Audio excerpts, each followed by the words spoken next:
Mes esame visuomeninė taryba prie Utenos apskrities vyriausio policijos komisariato, Zarasų rajono policijos komisariato ir Zarasų rajono savivaldybės. Taryba gyvuoja jau virš 10 metų ir tos iniciatyvos atsirado dar senajame policijos komisariate ir dėka komisaro Ščenavičiaus ir dabar dirbančio labai intensyviai, tai Andriaus Jančevskio.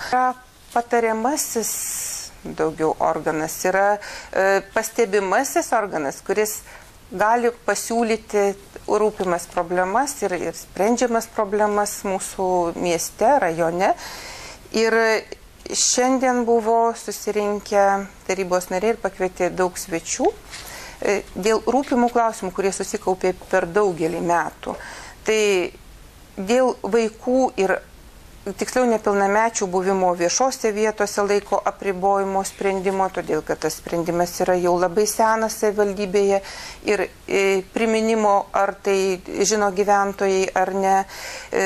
Dėl vaikų paliktų be priežiūros ar apsvaigusių laikinosios globos vykdymo galimybių, vėlgi čia vaikų teisės diskutavo, visus dokumentus atkreipė dėmesį, kokie jie yra šiai dienai reikalingi.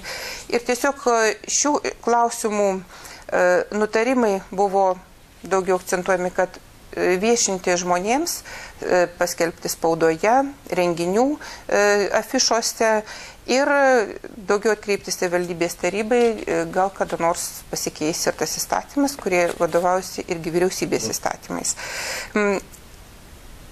Diskutavome dėl klausimų dėl asmeninio transporto stovėjimo aikštelių prie gyvenamųjų daugiabučių namų. Ir čia kalbėjo miesto seniūnaičiai ir miesto seniūnė Olga Padolskienė, kvietė daugiau inicijuoti tokių iniciatyvų, kad tos aikštelės atsirastų, kad žmonės saugiai paliktų mašinas. Taip pat buvo paliesta teritorijų šalia Zarasų miesto priekybos centrų priežiūros problemos, kad tvarkymaisi ir tai atsakingos pačios parduotuvės. Tačiau miestas turi būti gražus ir pati seniūnė paminėjo, kad bendradarbiauja kiek įmanoma, kartais ir nelabai sklandžiai.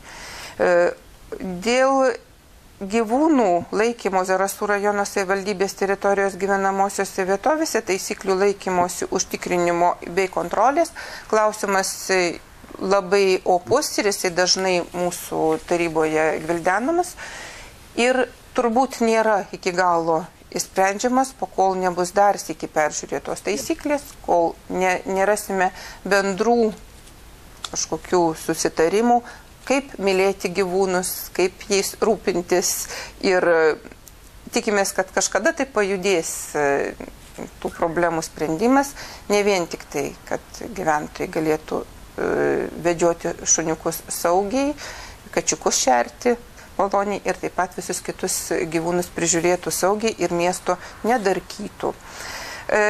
Buvo dar vienas klausimas dėl programos skatinančios tvarkyti aplinką šalia gyvenamųjų namų ir sodybų Zarasų mieste, kaip kurortinėje vietovėje. Tai buvo kviečiama pagalvoti, kas gražintų mūsų miestą, kiek gražintų miestą. Ir tiesiog tai buvo toks retorinis klausimas. Sukurkime savo miestą gražų. Ir ne tik gražiom sodybom gražų prizą įsteigti, bet gal kartais ir šluotą įteikti nesitvarkančiom sodybom.